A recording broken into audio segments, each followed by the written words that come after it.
আসসালামু আলাইকুম। আমি আপনাদেরকে গত ভিডিওতে ছিল পার্ট টু ভিডিওতে আপনাদেরকে দেখিয়েছিলাম যে একটা সূত্র, ওই সূত্রটার ভিত্তিতে যত অঙ্কগুলো আসতে পারে ওই অঙ্কগুলো প্রবলেম সলভ দেখিয়েছি।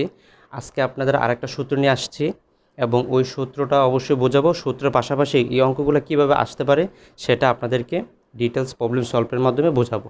ওকে, তাহলে আমরা আগে সূত্রটা দেখি, তারপর অঙ্কের দিকে যাব। আজকের টপিকসের নাম হচ্ছে প্রত্যাশিত আয়ের হার। প্রত্যাশিত আয়ের হার অথবা গড় আয়ের হার। ঠিক আছে, প্রত্যাশিত আয়ের হার এটাকে ইআর সংখ্যার দ্বারা আমরা প্রকাশ করে থাকি। ইআর মানে কি? Expected rate of return. ঠিক আছে, এক্সপেক্টেড রেট অফ রিটার্ন মানে এক্সপেক্টেড হলো প্রত্যাশিত, রেট অফ রিটার্ন মানে হলো আয়ের হার। এটাকে আমরা ইআর দ্বারা সংখ্যার দ্বারা প্রকাশ করলাম। আর এখানে গড় আয়ের হার মানে আর বার, গড় আয়ের হার। ঠিক আছে, আমরা এটা দ্বারা প্রকাশ করলাম। এখন প্রত্যাশিত আয়ের হার এবং গড় আয়ের হার নির্ণয় কীভাবে নির্ণয় করব সেটা সূত্র দেখেন, ইআর অথবা আর বার। কখনো প্রশ্নে আপনাকে বলতে পারে যে প্রত্যাশিত আয়ের হার নির্ণয় করো, আবার কখনো আসতে পারে গড় আয়ের হার নির্ণয় করো। দুটোটা একই, হ্যাঁ, কখনো এটা বলবে কখনো এটা বলবে, কিন্তু আমাদের বুঝতে হবে সূত্রের প্যাটার্নগুলো একই। যেমন ইআর অথবা আর বার, এরকম তিনটা সূত্র থাকবে। ইয়ার অথবা আর বারের সূত্র হলো তিনটা। আপনার প্রশ্ন অনুযায়ী বুঝতে হবে যে কখন কোন সূত্রটা ইউজ করবেন। প্রশ্নে যে মানগুলো দেওয়া থাকবে সে মানের উপর ডিপেন্ড করে সূত্রগুলো আমরা ইউজ করব। যদি আমার প্রশ্নে পিইউ দেওয়া নাই, আরএফ দেওয়া নাই, আরএম দেওয়া নাই, বিটা কিছুই দেওয়া না থাকে, শুধু আর দেওয়া থাকে, তখন আমাকে যখন আর বার বাইর করতে বলবে, গড় আয়ের হার বাইর করতে বলবে অথবা প্রত্যাশিত আয়ের হার বাইর করতে বলবে, শুধু আর দেওয়া আছে, তখন আমি শুধু এটা আরের সূত্র, প্রথম সূত্রটা ইউজ করে অঙ্কটা করব। R1 plus R2 plus R3 plus dollar plus RN by N। ঠিক আছে, এখানে R1 মানে হচ্ছে আয়ের হার। এখন প্রত্যাশিত আয়ের হার অথবা গড় আয়, গড় বলতে আমরা এটাই বুঝি যে কি করা, অ্যাভারেজ করা। যেমন আমরা যদি দুইজনের মধ্যে গড় করতে হলে কি করি, হ্যাঁ, যে একজন গড় বলতে আমরা কি করি, অ্যাভারেজের ভিতরে যেটা আছে গড়, তো গড় আমরা সবাই বের করতে পারি। ওই গড়টাই এখানে নর্মালি সূত্রের মাধ্যমে আমরা বের করব। যতটা আর আছে ততটা আরকে যোগ করে ততটা দ্বারা আমরা ভাগ করব। এন দ্বারা ইয়ার বোঝানো হয়, বছর বোঝানো হয়। ওকে, আর যখন এটা হলো প্রথম সূত্রের ক্ষেত্রে। আর দ্বিতীয় সূত্রে যখন আপনাকে পি দেওয়া থাকবে তখন আমি দ্বিতীয় সূত্র ইউজ করবো। এখন পিটা কি? পিটা হচ্ছে প্রবাবিলিটি মানে হচ্ছে সম্ভাবনা। যখন পি এর মান দেওয়া থাকবে, প্রবাবিলিটির মানগুলো প্রশ্নে দেওয়া থাকবে, তখন দেখেন প্রবাবিলিটি থাকলে এখানে কিন্তু আর আছে, আমরা কিন্তু এই যে আর, শুধু আরগুলো যোগ করে যতগুলো আর তত দ্বারা ভাগ করলেও কিন্তু আমরা আর বার বাইর করতে পারতেছি। কিন্তু আমরা এই সূত্রে আর থাকার পরও আমরা এই সূত্রটা ইউজ করছি কেন? কারণ এখানে পি আছে। এটা খেয়াল রাখবেন, উপরের সূত্রে পি থাকবে না, পিও থাকবে না, আর এফ এই মানগুলো থাকবে না, তখন নর্মালি আমরা এটা ইউজ করব। যখন পি দেওয়া থাকবে, আরও আছে, পিও আছে, তখন আমরা এই সূত্র ইউজ করব। ঠিক আছে, আরেকটা ইউজ করা যায় আর বার এবং ইয়ার বাইর করার জন্য, আরেকটা সূত্র ইউজ করা যায়, সেটা হলো R F plus R M minus R F into beta. এটা হলো সিএপিএম মডেল অনুযায়ী এটা বাইর করে। আমি আপনাদের প্রথম ভিডিওটা যদি আপনারা দেখেন তাহলে অবশ্যই এটা আরও ক্লিয়ার হবে আপনাদের। এই সূত্র যখন আপনার আরএফ মান দেওয়া থাকবে, আরএম দেওয়া থাকবে, বিটা দেওয়া থাকবে, তখন এই সূত্রটা প্রয়োগ করে আমরা ইয়ার অথবা আর বাইর করতে পারি। যেমন এখানে আপনাদের প্রশ্ন হতে পারে আরএফ কি? আরএফ হচ্ছে risk free rate of return মানে ঝুঁকিমুক্ত আয়ের হার। আর আরএমটা কি? মার্কেট রেট অফ রিটার্ন মানে হচ্ছে বাজার আয়ের হার। ঠিক আছে, আর বিটা হচ্ছে বাজার ঝুঁকি। এটাকে বিটা হলো বাজার ঝুঁকি দ্বারা প্রকাশ করা হয়। তো ওকে, আমরা ডিটেলসটা দেখলাম। এখন অঙ্কে গেলে আরও ক্লিয়ার হবে। আমি আপনাদেরকে প্রতিটা সূত্রের জন্য একটা একটা করে অঙ্ক দেখাচ্ছি, তাহলে আপনাদের জিনিসটা আরও ক্লিয়ার হবে। ওকে, আমি অঙ্কেতে যাচ্ছি। এখন আপনাদেরকে আমি সূত্র তো তিনটা দেখেছিলাম, ঠিক তিনটা সূত্র কি প্যাটার্নে আপনারা সূত্রগুলো বসাবেন সেটা আমি আপনাদেরকে সূত্রের মাধ্যমে দেখাচ্ছি। দেখেন প্রশ্নটা পড়ে আমি উপরে রেখেছি প্রত্যাশিত আয়ের হার অথবা গড় আয়ের হার নির্ণয় করো। হ্যাঁ, নির্ণয়ের ক্ষেত্রে তখন হয়তো আপনাকে একটা চার্ট দেওয়া থাকবে, এরকম একটা চার্ট দিয়ে দিবে। চার্টে এখানে দেখেন সিকিউরিটি কয়টা দেওয়া আছে, সিকিউরিটি এ, সিকিউরিটি বি, সিকিউরিটি সি, তিনটা সিকিউরিটি দেওয়া আছে। রেট অফ রিটার্ন মানে হলো আর দেওয়া আছে, ঠিক আছে, রেট অফ রিটার্ন হলো আর দেওয়া আছে। আমার কি দেওয়া আছে, আর দেওয়া আছে,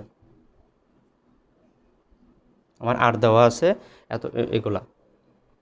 তো সিকিউরিটি এর জন্য এই মানগুলো, সিকিউরিটি বি এর জন্য এই মানগুলো, সিকিউরিটি সি এর জন্য এই মানগুলো দেওয়া আছে, প্রত্যেকটা হলো R1।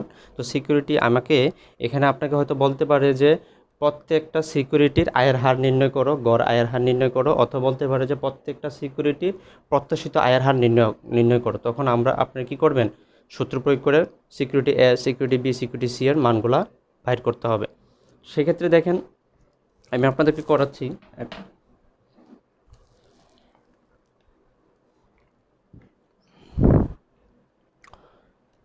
সিকিউরিটি এ,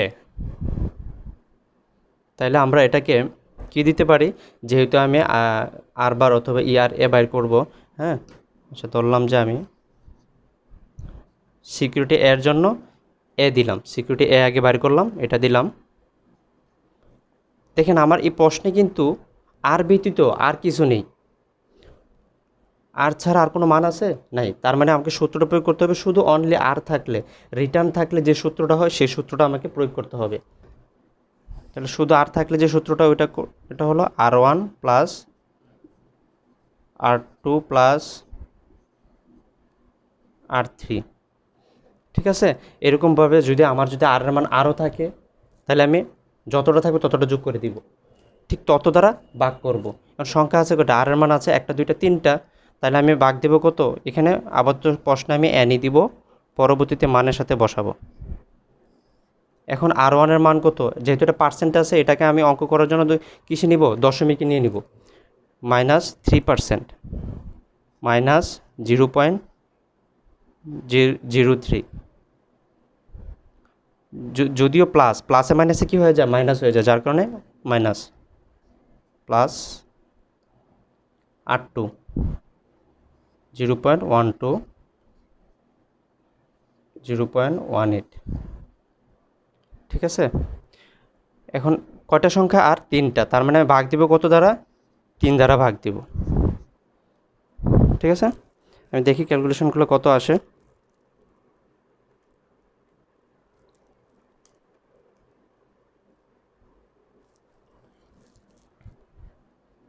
দেখুন উপরে আসতেছে আমার 27.3, তো এটাকে ভাগ দিলে কত আসবে, 0.09, ঠিক আছে। এটাকে যদি আমি এখন পার্সেন্টে রাখতে চাই, দশমিক আছে, পার্সেন্টে রাখতে চাই, তাহলে কি হবে, 9%।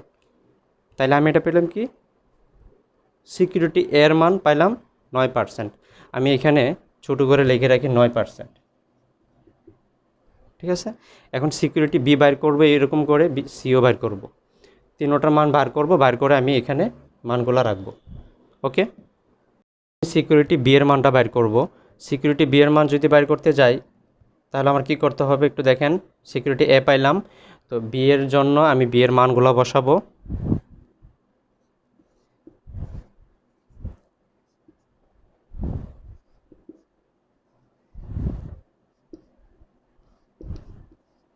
ওকে, এটা ক্যালকুলেশন করলে আসবে আপনার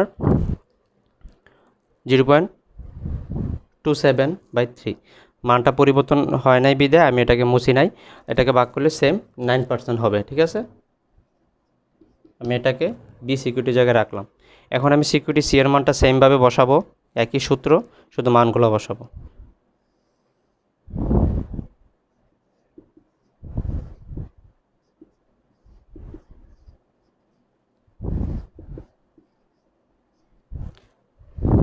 ঠিক আছে, এটাকেও সেমভাবে যখন আপনি ক্যালকুলেশন করবেন, দেখতে পাবেন 0.27 থাকবে উপরে, এখানে থাকবে 3 দ্বারা ভাগ দেওয়ার পরে 9% হবে।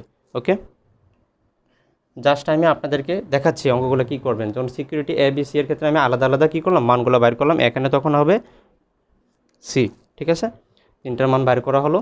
যখন আপনাকে প্রত্যাশিত আয়ের হার অথবা গড় আয়ের হার আর বার নির্ণয় করতে বলবে, হ্যাঁ, অথবা এক্সপেক্টেড রেট ই আর নির্ণয় করতে বলবে, তখন আপনি যখন শুধু আর থাকবে, অন্য কিছু না থাকবে, আমরা সূত্রতে দেখেন 3টা সূত্র ছিল একই, যখন মান বের করার জন্য কিন্তু 3টা সূত্র ছিল, আমরা একটা সূত্র ইউজ করেছি, কোনটা? এটা। কেন এটা ইউজ করেছি? কারণ শুধু এখানে আর এর মান আছে, অন্য কিছু ছিল না, যার কারণে আমি শুধু আর এর মান সূত্রটাই ইউজ করা হয়েছে। এখন দেখব যদি আর ব্যতীত আরও অন্য কিছু থাকে তখন আমরা কোন সূত্রটা ইউজ করব। ওকে ওকে এখন আমি আপনাদেরকে এই সূত্রটার ভিতরে, এই চার্টের ভিতরে আমি আপনাদের আরেকটা সূত্র দেখাচ্ছি। এখানে শুধু এবার আমি এগুলো মুছে ফেলি। ধরেন এখানে প্রবাবিলিটি দেওয়া হলো, এই চার্টের ভিতরেই আপনাকে আরেকটা মান দেওয়া হলো প্রবাবিলিটি, ঠিক আছে? এখানে ধরলাম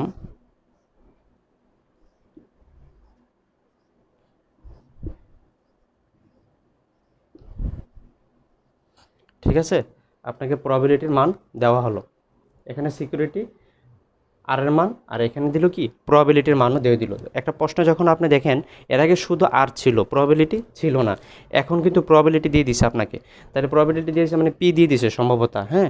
তো এখন আমাকে কি আগের সূত্রটা ইউজ করলে হবে? হবে না, কারণ এখানে আমাকে পিও দেওয়া আছে, পি এর মান দেওয়া আছে, এর আগের সূত্র শুধু ছিল শুধু আর, যার কারণে আমি শুধু আর এর সূত্রটাই বসাইছি। এখন যেহেতু পি আছে, এখন পি এর সূত্রটা বসাবো, ঠিক আছে? মান কিন্তু সেমই বলতেছে আমাকে, ঠিক আছে? তাইলে আমাকে কি করতে হবে? আমি সেমভাবে এখানে সিকিউরিটি এর জন্য এই রাখবো, যেহেতু পি আসছে, দেখেন পি প্রবাবিলিটির পি, হ্যাঁ, এটাকে P1 P2 P3, তাহলে আমার কি সূত্রটা কি বসাতে হবে? R1, ঠিক আছে? যদি সিকিউরিটি এ বসাচ্ছি, 0 পয়েন্ট মাইনাস দিবেন আগে, মাইনাস 0.03 ইন্টু, আচ্ছা আমি এক সূত্রটা বসাচ্ছি,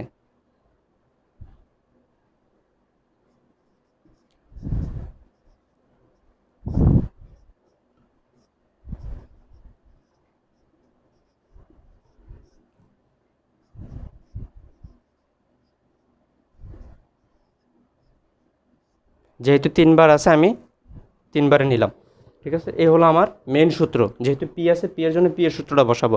এখন যেহেতু সিকিউরিটি এর কাজ করতেছি, তাহলে সিকিউরিটি এর মানগুলো বসাবো, সিকিউরিটি এর আর এর মানগুলো বসাবো, এই R1 R2 R3 জায়গায় কী করবো? সিকিউরিটি এর মানগুলো বসাবো। আর প্রবাবিলিটি সবার জন্য তো সেম, তো প্রবাবিলিটি এর জায়গায় যেটা আছে এটা বসাবো, বি এর জায়গায় যেটা আছে বি এর জায়গায় বসাবো, প্রবাবিলিটি সি হবে, আর এর সি এর জায়গায় যেটা আছে সেটা, ঠিক আছে? ওকে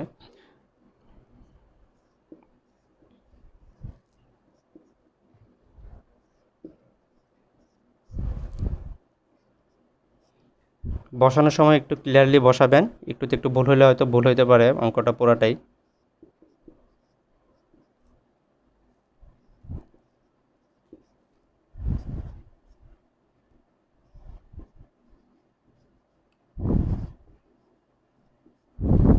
ঠিক আছে, আমি মানগুলো বসাইছি, একটু খেয়াল করে দেখেন, প্রথম মানটা R1 এর জায়গায় R1, P1 এর জায়গায় P1 এর মানটা বসাইছি, সেমভাবে আমি আরবার এবার বাইর করলাম।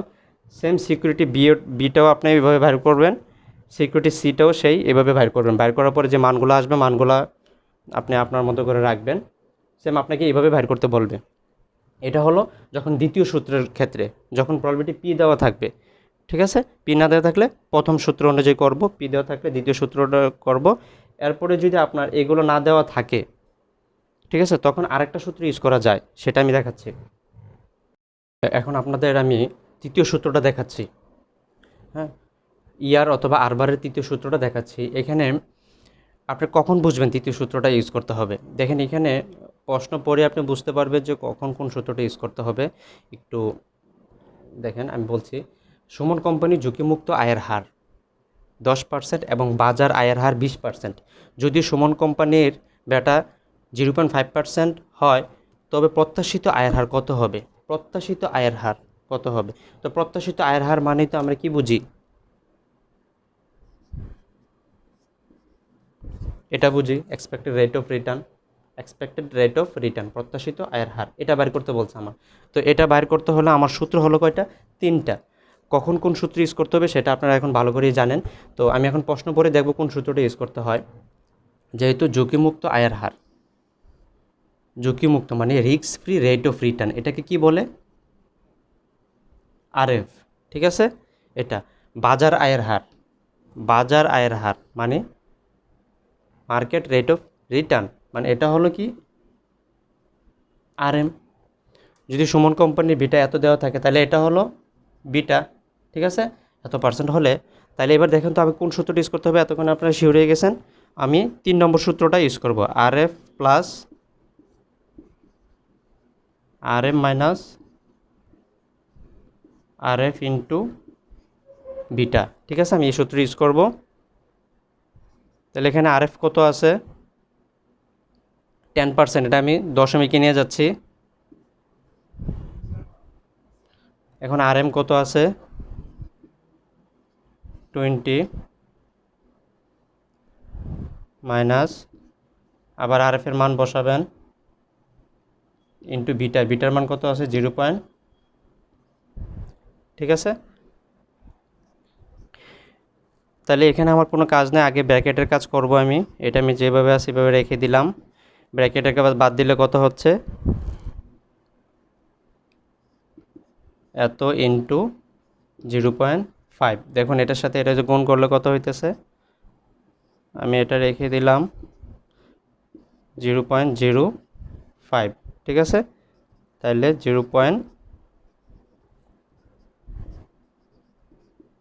তাহলে আমার বাইরে হচ্ছে কত এক্সপেক্টেড রেট অফ রিটার্ন 15%, ঠিক আছে। যখন আমি দেখবো যে RF RM এবং বিটার মান দেওয়া আছে তখন আমি এই সূত্রটা ইউজ করব। দেখেন এখানে বিটার মানের উপর ডিপেন্ড করে কিন্তু মানটা চেঞ্জ হয়। বিটার মানটা আপনাকে চেঞ্জ করে দিতে পারে, বিটার মানটা চেঞ্জ করে দিলে হয়তো মানটাও চেঞ্জ আসবে, ঠিক আছে, এটা খেয়াল রাখতে হবে। আর এরকম অঙ্ক যদি আরও আসে জাস্ট শুধু মানগুলো চেঞ্জ করে দেবে, আর বেশি কিছু না। আপনি যদি সূত্র পারেন অঙ্কটা অবশ্যই পারবেন। ওকে, আমি নেক্সট ভিডিওতে আপনাদের আরেকটা সূত্র নিয়ে আসবো ইনশাল্লাহ, আপনাদেরকে সব কিছু প্রবলেম সলভ করার জন্য যা যা করতে হয় সব কিছু নিয়ে আসবো।